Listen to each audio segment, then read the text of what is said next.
Okay, the first thing is that we can't doubt that we are in the digital economy. This means that this is someone calls this the new economy, but new economy is just an old way to say the same thing. The digital economy is about what happens when the internet came to the global markets, and what has changed for the company, and what will change from now on. There are three aspects.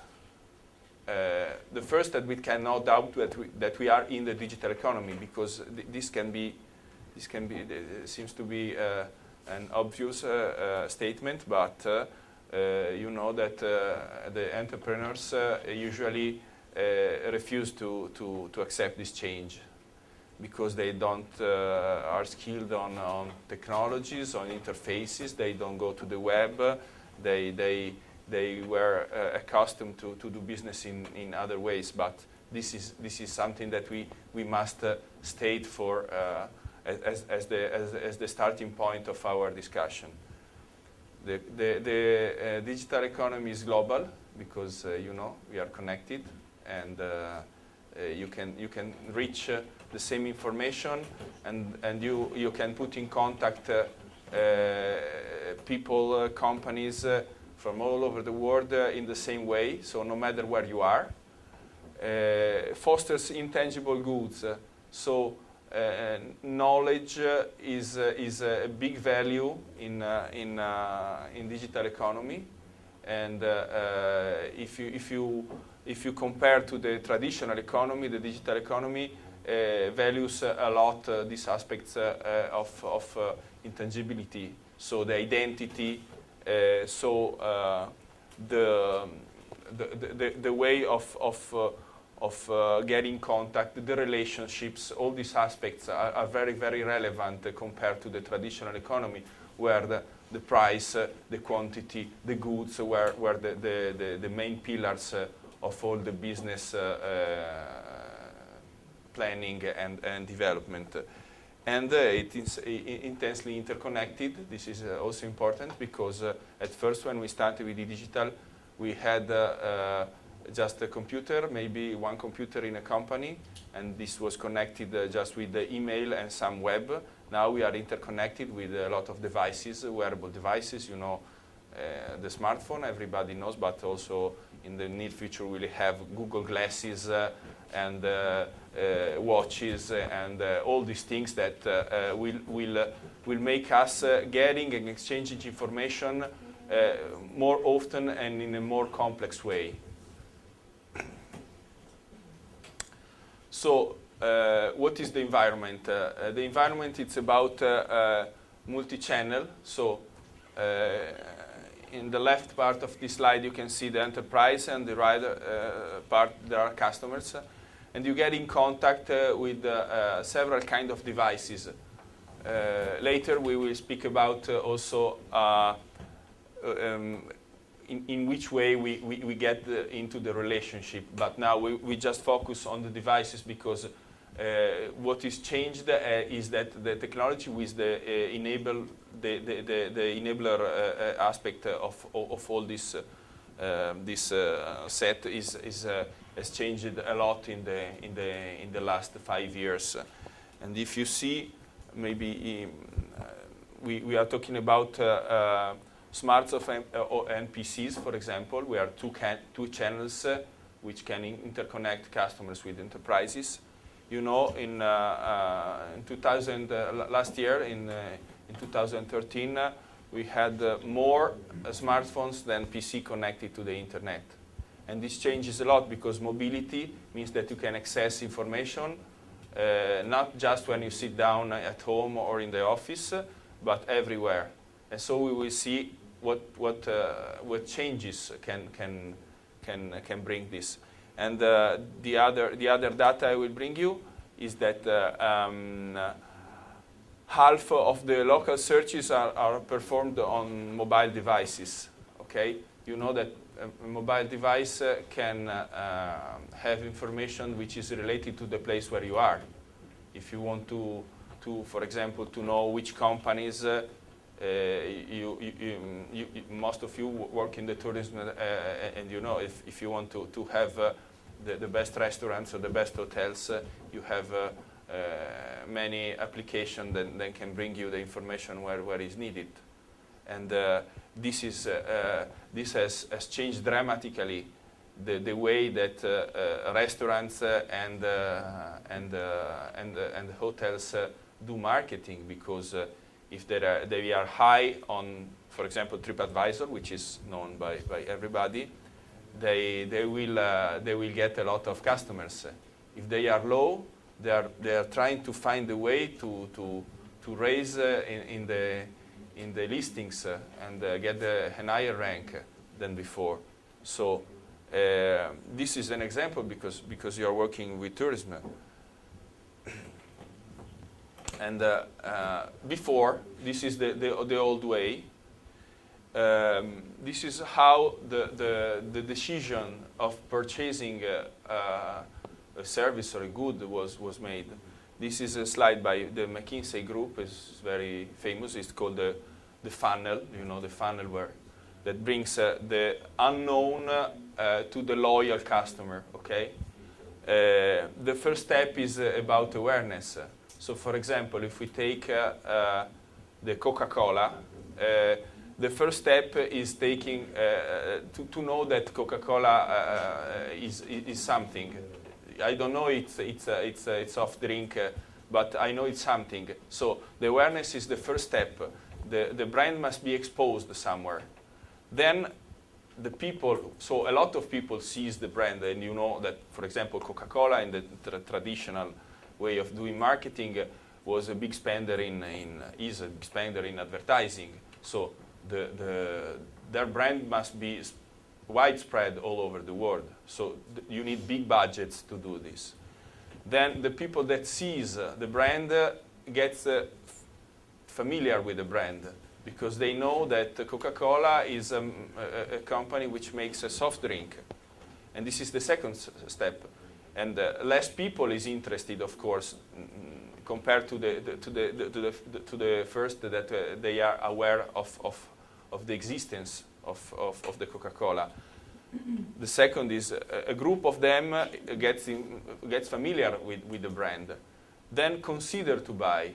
So when they go to a restaurant, they see the list and they decide to order a pizza. And with the pizza, their match is Coke. Then finally, they order and they purchase their first can of Coca-Cola.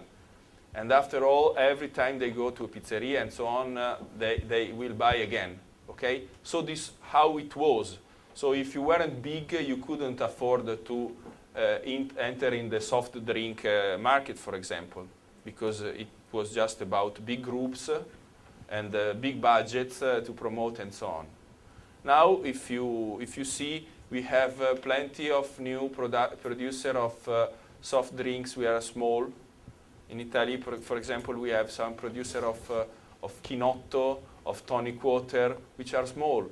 And this is possible because they don't have big budgets, but they use efficiently the internet to promote, because something has changed, okay? And what has changed? Okay.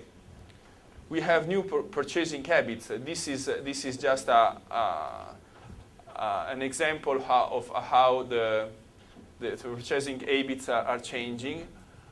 You know, there is a lady that is going to a shoe shop, and she's trying some shoes, and she say, "Oh, I love this pair of shoes, but I can't wait to buy cheaper on the internet." This is called showrooming. This habit, no? Can I have your Wi-Fi password? So you can imagine this is a paradox, but it is also real. If you go to the very expensive shops in the center and you go for a pair of shoes, probably you will find it cheaper on the internet.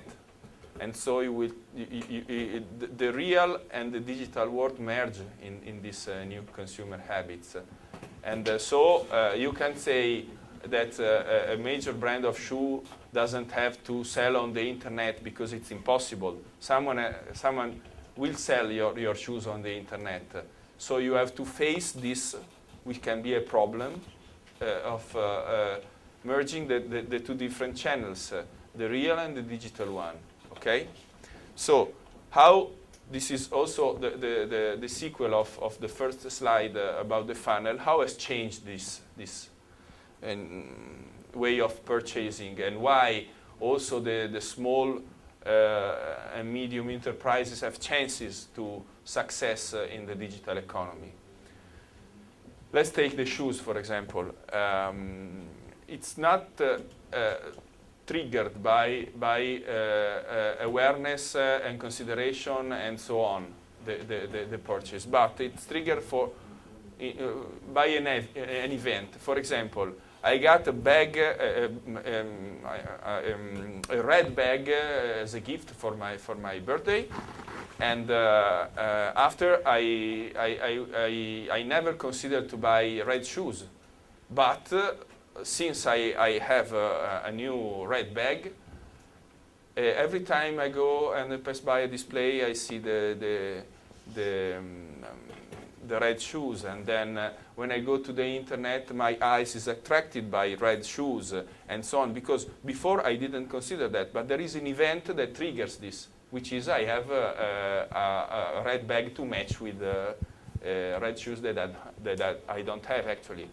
So this starts all the consideration period, which can last for a while, and it's made of these events that I said you before. So I walk by the street and I see the shoes. I see some red shoes of a friend of mine, and I say, oh, very nice, where you bought that, how much they are, and so on. Then finally, in a moment, I decide to buy. So it's very different. And when I decide to buy, I don't buy because I am aware of the brand of the shoe and of the channel, so the shop where they sell it and so on. I can browse a website, or I can go walking down the street and I see that kind of shoes and I buy them. And this is something that happens suddenly, in a moment. And after that, it's not over, because before it was almost over. So I had, for example, for the Coca-Cola, as I said before, after I drank it in a pizzeria, I could talk with my friends. I say, oh, it's very nice, it's a good match, and so on. But it was not so structured, the feedback process that comes after it, that you buy something. So, for example, when you buy those shoes, now you have the post-purchase experience, which is very, very heavy. So a company has to pay a lot of attention at this phase, because customers start to evaluate the product. They give feedback on the internet. They give stars. They post pictures. They post reviews on the blog. And this is shared. And this is shared on Facebook. They make tweets. They post pictures on Instagram. You know, all these things will influence a lot there, but not just there, but also other people purchasing habits, you know. And maybe that you will decide, so you are happy with your new red shoes, so we will decide to buy also a pair of green ones when you will need that. So, but this is not the crucial and the importance of the digital economy. The digital economy brings you to share your experience. The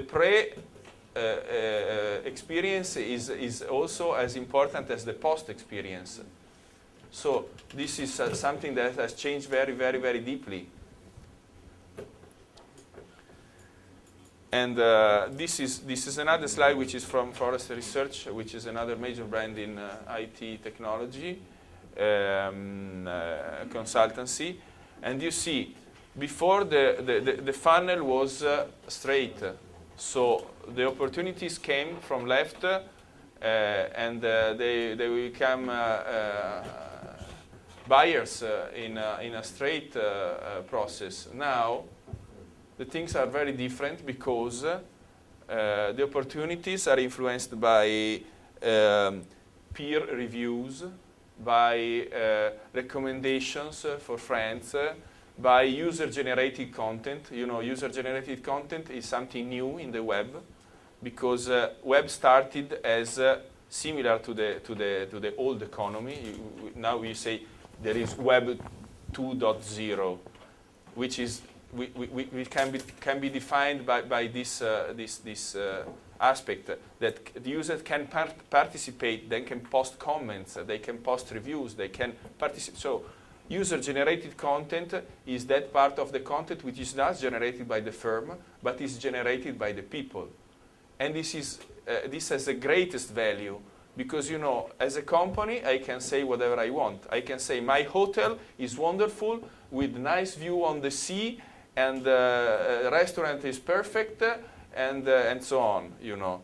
But with user-generated content, I must be ethic, I must state only the truth, and if I forget to say something, someone tells the same thing that I forgot in the way he wants. So user-generated content in this moment is crucial, and the largest part of the internet content is now generated by the users, you know. Before, the only chance you had is to have your website and you can say whatever you want, exactly as in the traditional economy. I can say that my company is like this, but okay, it was not proven, it's not certificated by anyone. And so you have to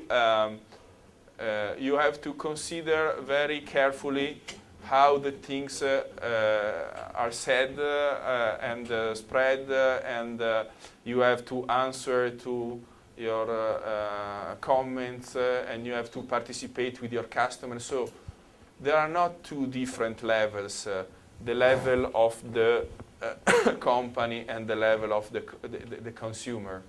But you have to participate. And then we will get back to this concept. Okay, it's everything clear. If you have some question, please stop me because I would like to make this more user-generated. Okay. So what is changed now?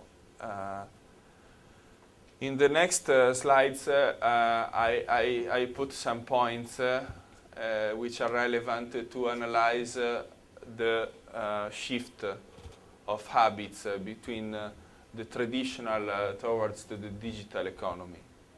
The first is about the one-to-one relationship or communication. Companies always had a direct communication with their customers, but before it was star-shaped, you know. In the center of the star there is the company, and on the tips of the stars there are the customers. So they could communicate from the company to the customer and back. Now there is a network model.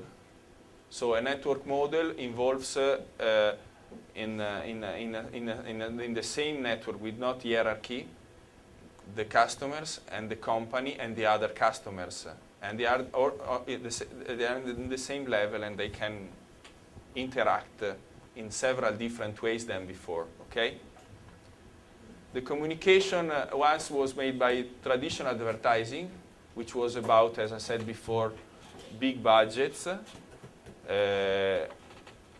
and let's say a content which was originated by me. So I could say, let's talk about the identity, because this is the concept, the main concept.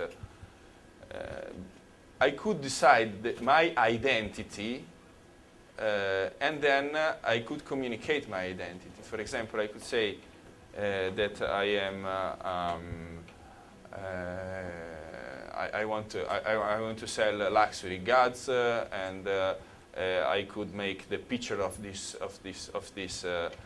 luxury goods, and I can describe them, and I can say whatever I want. This is the identity of my business. Now something has changed, because you can do traditional advertising based on an identity that I decide by myself.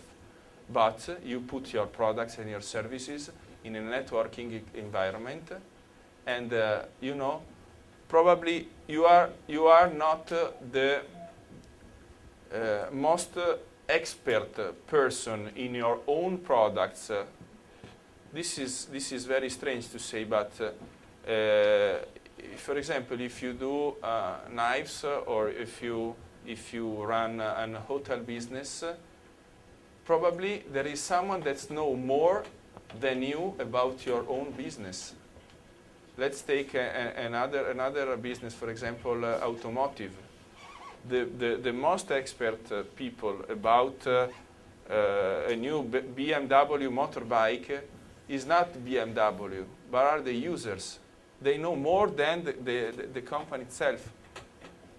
So, about mobile phones, there was a blog about Motorola phones that found the solutions for the company itself based on the feedback of the users, and this was the real point of research and development for that company. For a certain period, they could just take the hints and the suggestion from the internet, and then develop and fix the products. So this is something that's changed. Another way, you know, there were press releases. Companies made press releases. That means that for the launch of new products, for example, they say, you know, to the newspapers, to the media, they spread this press releases. Now this is not working anymore. It's not about saying I'm launching a new product, but it's all about referral review teasers. You know, teasers is a very new, a very digital economy way of promoting the products. I don't know if you remember when iPhone 4 was launched. Apple, for teasing purpose, invented, I say invented, this has not been proved, but everybody thinks this, that a developer of Apple left a secret prototype in a cafe close to Palo Alto, where the company is. And so this mobile telephone was taken and was pictured and were posted on one of the most important electronic goods blogs worldwide, which is Gizmodo. And so this was shared millions of times. So in this way, they create the teasing, giving a secret in a very special way, you know. It's not a press release, but it was the launch of the product. After 1 week, they do their conference and they presented officially the device.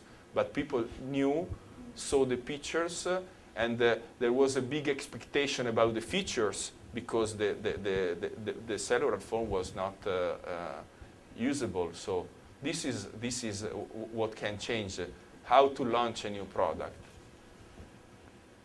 I'm going faster than this because even we don't have the time. But if you need to stop me, please do that. And I said it before, there was mailing and there is CRM. You know, CRM is the more structured way to take care of a relationship in a digital way, which not means the CRM is not just sending emails. Is mapping the relationship between the company and the user based on the internet. And on the internet you have to map all the channels, and in all the channels you have to take all the points of contact. So it's blog, it's social networking, it's web, it's direct mailing, it's request for assistance, and so on. This all has to be mapped efficiently in a CRM environment, and this is a big opportunity because CRM once was one of the most expensive applications for the enterprise, so was inaccessible to small, medium enterprises. But now it's very, very easy to set up on the web CRM. It requires skills, but not money. It requires skills. You have to know how to handle the tool, but it's not expensive as it was before, okay? And I said you before, sorry? What is the CRM short for? It's customer relationship management, okay? And about expertise, as I said before, the statement is that you are not the expert of your own goods, but someone else's, and knows more than what you know about your business, okay? Innovation in brand communication. What has changed in brand communication? Before I had a brand identity, well-built brand identity. Now, and so this was the object of communication and advertising. Now there is an identification with brand. So customers become passionate about brands. So you have to communicate in the way that people participate and they make the brand. They make a passion for the brand. You know what I mean? Okay. Before it was a different way of communication, communicate the brand. At any cost versus ethics. Before, if I had to push my sales of, for example, my wine or my product, I could use at any cost. So I could invest money to promote this product, but I didn't take in such consideration the participation of the people. Now what changes, there is ethics. You can do whatever you want, because people, if you do something which is not ethic, for example, which is not green, which doesn't respect the environment, and so on, you probably get a boomerang effect with this, okay? And you can control, for example, this. Let's talk about ethics. You know what happened when the submarine oil broke in the Gulf of Mexico by British Petroleum. They took a big budget to put on the communication of this crisis, of this event. They didn't hide anything, but they put video cameras 24 hours a day down, and you could see live the oil coming out from the well. And this, if you think about this, it's very strange compared to some habits of the past, because in the past you try to hide, for example, for the Exxon wreck and so on in the same industry.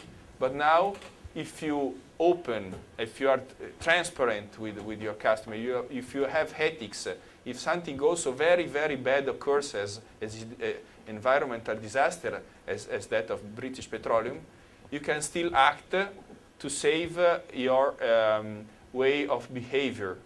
And in fact, they lost a huge amount of money to fix this, but they didn't lose their face, because their face was and this is for very big enterprises. But you can also think about this for the same things is also for the small businesses, because it's all about reputation. We are talking about a good level of service, for example, in a hotel, which reflects in high valuation for the customers. So you can say that my service is perfect, that my room all of my room have a sea view. If this is not correct, I'm exaggerating, of course, but this is the point, okay? So the importance of ethics. Another thing is about a standard in brand and custom in brand. So before there was one brand, one product. Now the products are customized by the users. You know, there is a motorbike company here in Italy which is called Ducati, and Ducati when decided to launch a very brand new model of motorbike in the segment of Motorrad. I don't remember. No, Motorrad. How's the name? Well, it's a very very powerful motorbike to go into the city that resembles a cross-country bike, but it's not. Now I will remember the name. So they decided to make this new model, but they didn't decide to have a secret team working on that and then making panels with the customers and the prospect to know if it's gonna work in the traditional way. They just began to publish all the design of this new motorbike on their blog. And they say, what do you think about this design of motorbike? And so the very passionate customers of Ducati, because they are very passionate about the brand, began to give hints, suggestions, and they say, okay, we'll change this and this and this and this. And so they co-projected the motorbike with their customers. And this was great because when the bike came to the market, when it was launched, it was well known by the customers, but it was a clear success that just before starting the production, because it was made with Ducati in cooperation with their customers. So no risk to fail. Okay? And the last point, which is very important, before I pushed, as a product, I pushed the product features. So, you know, for example, for mobile phone, the old way to promote it was about the features, the battery and the screen and all these things. Now it's about user experience. You see the big shift of the iPhone when it came out, it was not about the features, but it was about the experience. If you remember the launch videos of the iPhone, they were just about they used the iPhone, the people that could retrieve information, the experience that you can do with the device, not about how long is the screen and how. So the big shift is about this. So focus on the user experience. Okay. This is the I have two more, so please just let me see. Okay. So the marketing approach has changed as well. With the big budget, you win. So as I said you before, was the key. So the investment was just focused on the big budgets. Without the big budget, you couldn't have the chance to afford the market in an efficient way. I don't mean that you have to spend millions of dollars to promote every kind of brand. Of course, big budget means also in a local market, but the budget was the key to promote the products and the services, you know. Now the things have changed because even the small startups can have a brilliant idea, and this is widespread on the internet for free, with more word of mouth, with teasing, with efficient social networking strategies, and so on. So the big budgets are not so relevant as they were before. Of course, they're not unuseful. They're not as relevant as before. This is what I say. And then competition is over as a concept, because it's better to think about co-opetition, but you probably know very well this concept because you are here all together and you cooperate, and you know that you try in your everyday work to gather similar companies and not make them one against each other, but trying to cooperate, because you know that if you can gather a lot of companies with the same objective, you can reach a mass that can bring you to the success. Okay. Okay. This is the design and product management. So how products or services have changed so far in the traditional and digital world. Before there was a research and development activity or office or department, depends on the size of the company. Now we have cooperation. So the key is cooperation. The example of Ducati, as I said you before, it means that it's not closed anymore. So you don't have secrets, but it is. This is one of the main concern for the enterprises, especially the traditional ones. They say, if I go to the internet, everybody knows my secrets. This is a common issue that you have to address. But as you know, to be open is risky, but if a good checklist on quality, on ethics, on all the things I said before, opening is the real opportunity, because if you open, people stakes, shares, and probably you will get a higher business opportunity than before. Okay, so before you had an internal research and development function or department or so on. Now you co-design. Also, another car was co-designed by the people, which is in Fiat, the Fiat Bravo, where they decided to remake this car.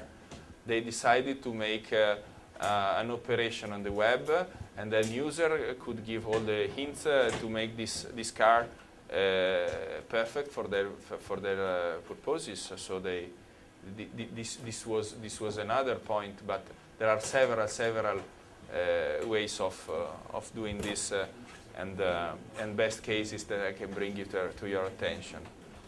Then consumers, there are not consumers anymore, but there are producer and consumers, so they're involved. This is the word is prosumers.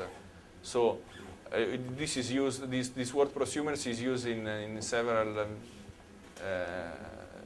meanings, but in this case, that means that a producer is also a consumer, and so on. And this is the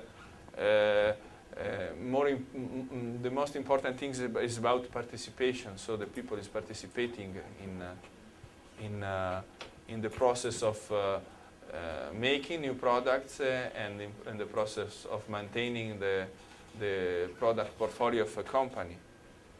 And then this is the closing one. It's about testimonials. Before I said, okay, I give my watch to that football player star, and everybody was passionate about that team, and that could consider to buy this watch. And this is working as well today. It's not well. I'm not saying that this is over and there is a shift, a total shift, so the past is not working anymore. The past is still working, but we are in a moment of big changes. So if you are looking to the future, you should consider all these changes, because what is traditional probably you have already considered so far. So I'm not talking about this. So there is not this, let's say, a 90-degree change or a 180-degree change. We have a shift, a very rapid shift in the development of the economy. So testimonials and reputation. Reputation is now the key, especially in the food and in the tourism, but also in all the other categories. I mean these two sectors, because you probably know these sectors more than other. So reputation is about the stars, the feedback. You buy a product, you make a review, and so on. And this is relevant. This is very, very relevant to influence the purchasing habits of your customer, more than everything that you can say as a company. You can say whatever you want as a company, but 5 negative reviews count more than a perfect website and the perfect advertising and so on. So the importance of reputation, which is given by the user especially in two ways. One is the review and the other is the ranking, the stars, can bring you up or down in your prospects consideration of buying your products.